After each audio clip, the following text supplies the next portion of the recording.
Assalamualaikum warahmatullahi wabarakatuh. Saya Agung Tribowo, NPM 237555104. Di sini saya akan membahas mengenai akuntansi, belanja, beban, dan persediaan. Baik, saya akan memulai dari akuntansi belanja. Berdasarkan PP nomor 71 tahun 2010, belanja daerah itu adalah semua pengeluaran dari rekening kas umum daerah yang mengurangi saldo anggaran lebih dalam periode tahun anggaran bersangkutan yang tidak akan diperoleh pembayaran kembali oleh pemerintah. Sedangkan menurut Permendagri nomor 13 tahun 2006, yaitu kewajiban pemerintah daerah yang diakui sebagai pengurangan nilai kekayaan bersih. Selanjutnya, klasifikasi belanja. Menurut Permendagri nomor 64 tahun 2013, belanja dibagi menjadi 3, yaitu belanja operasi, belanja modal, dan belanja tak terduga. Belanja operasi itu terkait dengan operasional pemerintah, seperti belanja pegawai, belanja barang, belanja bunga, subsidi, hibah, dan bantuan sosial. Lalu, untuk belanja modal itu terkait dengan pengeluaran kas untuk memperoleh aset tetap atau aset lainnya seperti jalan dan sebagainya. Sedangkan belanja tak terduga itu untuk antisipasi hal-hal yang tak terduga seperti bencana alam. Berbeda dengan bantuan sosial yang merupakan terencana atau bisa diperhitungkan seperti bantuan sosial kepada sekolah ataupun yang lainnya. Untuk pengakuan dan pengukuran pada belanja diakui pada saat terjadinya pengeluaran dari rekening kas umum daerah. Lalu, pengeluaran melalui bendahara pengeluaran, pengakuan belanjanya terjadi pada saat pertanggungjawaban atas pengeluaran yang disahkan oleh unit yang mempunyai fungsi perbendaharaan. Maksudnya, bendahara tersebut akan mengeluarkan uangnya atau membayarnya pada saat pertanggungjawaban atas barang-barang yang disediakan telah diterima. Lalu, koreksi atas penerimaan kembali belanja yang terjadi pada periode dicatat sebagai pengurang belanja. Apabila diterima pada periode berikutnya, koreksi belanja dicatat sebagai pendapatan lain-lain LRA. Untuk pencatatan belanja, jurnal atas belanja dibuat dalam kaitnya pemerintah daerah sebagai entitas akuntansi. Pencatatannya digunakan double entry yang akan menghasilkan laporan realisasi anggaran atau LRA. Sedangkan untuk penyajiannya, belanja akan dilaporkan dalam laporan realisasi anggaran setelah akun pendapatan. Selanjutnya adalah akuntansi beban. Menurut PP nomor 71 tahun 2010, beban adalah penurunan manfaat ekonomi atau potensi jasa dalam periode pelaporan yang menurunkan ekuitas. Dapat berupa pengeluaran atau konsumsi aset atau timbulnya kewajiban. Untuk klasifikasi beban terbagi menjadi 4 bagian, yaitu yang pertama ada beban operasi, beban transfer, beban non-operasional, dan beban luar biasa. Untuk beban operasi itu seperti beban pegawai, beban barang, beban bunga, beban subsidi, beban penyusutan aset tetap, beban penyisian piutang, beban lain-lain. Nah, sedangkan untuk beban transfer itu seperti beban bagi hasil pajak, beban transfer bantuan keuangan ke pemerintah daerah lainnya, terus beban transfer bantuan ke desa. Untuk beban non operasional itu bebannya yang sifatnya tidak rutin, misalnya berasal dari defisit penjualan aset non lancar, defisit penyelesaian kewajiban jangka panjang, defisit dari kegiatan non operasional lainnya. Nah, sedangkan untuk beban luar biasa itu untuk mencatat beban atas kejadian luar biasa. Ya, yang termasuk kejadian luar biasa itu seperti tidak bisa diramalkan pada awal tahun anggaran atau tidak diharapkan terjadi berulang-ulang. Ya, mungkin juga itu kejadiannya di luar kendali oleh pemerintah. Selanjutnya adalah pengakuan dan pengukuran beban. Beban diakui pada saat timbulnya kewajiban. Nah, yaitu pada saat terjadinya peralihan hak dari pihak lain ke pemerintah tanpa diikuti keluarnya kas dari kas umum daerah.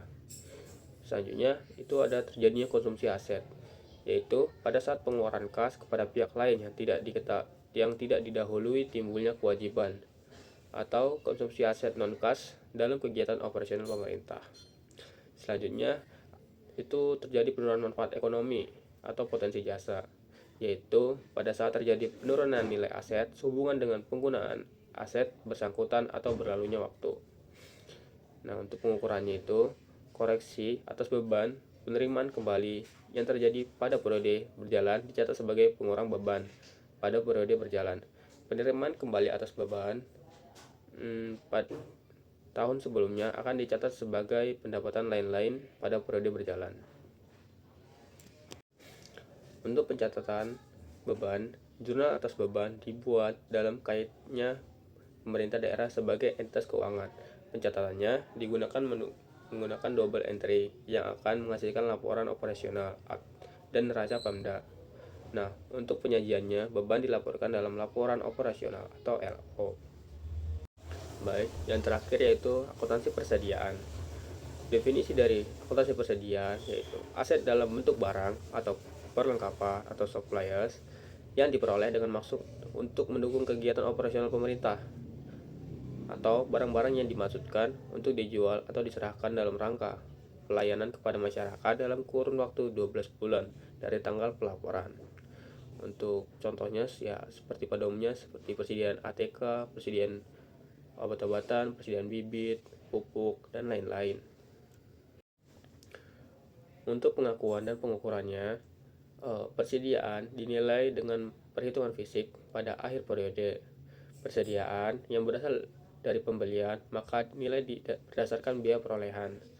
Persediaan yang diperoleh dengan memproduksi sendiri maka dinilai berdasarkan nilai biaya standar. Persediaan yang diperoleh dengan cara lain seperti hibah atau rampasan dinilai berdasarkan nilai wajar. Saldo persediaan tersebut dihitung berdasarkan harga pembelian terakhir. Untuk penyajiannya sendiri, persediaan tersebut dilaporkan dalam neraca dan diunggahkan dalam catatan atas laporan keuangan. Baik, kita akan langsung pada contohnya. Yang pertama, dibayarkan gaji bulan Januari tahun 2005 oleh Dinas Perikanan Kabupaten Karanganyar sebesar 500 juta rupiah. Untuk mekanismenya menggunakan langsung atau LS. Nah, sini catatannya melalui SKPD. Nah, untuk jurnal LRA-nya yaitu belanja pegawai pada perubahan SAL sebesar 500 juta rupiah. Nah, untuk jurnal LO-nya yaitu beban pegawai pada RK PPKD. Nah, di sini kenapa RK PPKD? Karena dia menggunakan mekanisme langsung. Nah, sebesar 500 juta rupiah. Nah, sedangkan untuk PPKD-nya sendiri dia akan membuat jurnal juga yaitu LO. Nah, jurnalnya yaitu RK SKPD pada kas di kas daerah sebesar 500 juta rupiah. Contoh selanjutnya yaitu dibeli perlengkapan kantor sebesar 100 juta rupiah oleh Dinas Sosial. Nah, untuk pencatatannya menggunakan mekanisme UP dan GU. Nah, di sini akan dilakukan pembukuan sebanyak 3. Yang pertama ada pembukuan SKPD saat pengeluaran kas, yaitu pada jurnal LRA-nya belanja barang pada perubahan SAL sebesar 100 juta rupiah. Selanjutnya ada jurnal LO, yaitu beban barang pada kas di bendahara pengeluaran sebesar 100 juta rupiah. Nah, pembukuan selanjutnya ada di SKPD saat pengajuan SPJ untuk memperoleh GU-nya. Nah, yaitu ada di jurnal LO kas di bendahara pengeluaran pada RK SKPD sebesar 100 juta rupiah. Nah, pembukuan selanjutnya yaitu ada di PPKD. Dia mencatat jurnal LO yaitu RK SKPD pada kas di kas daerah sebanyak 100 juta rupiah. Baik, di sini adalah contoh yang terakhir, yaitu mengenai persediaan pada akhir periode atau akhir tahun. Nah, di sini kasusnya pada akhir tahun 2025 persediaan yang tersisa sebanyak 20 juta rupiah, sedangkan yang dicatat atau di neraca saldo nilai persediaannya adalah 15 juta rupiah. Nah, di sini perlu disesuaikan nilai persediaannya, maka jurnalnya yaitu pada jurnal LO persediaan pada beban persediaan sebanyak 5 juta rupiah.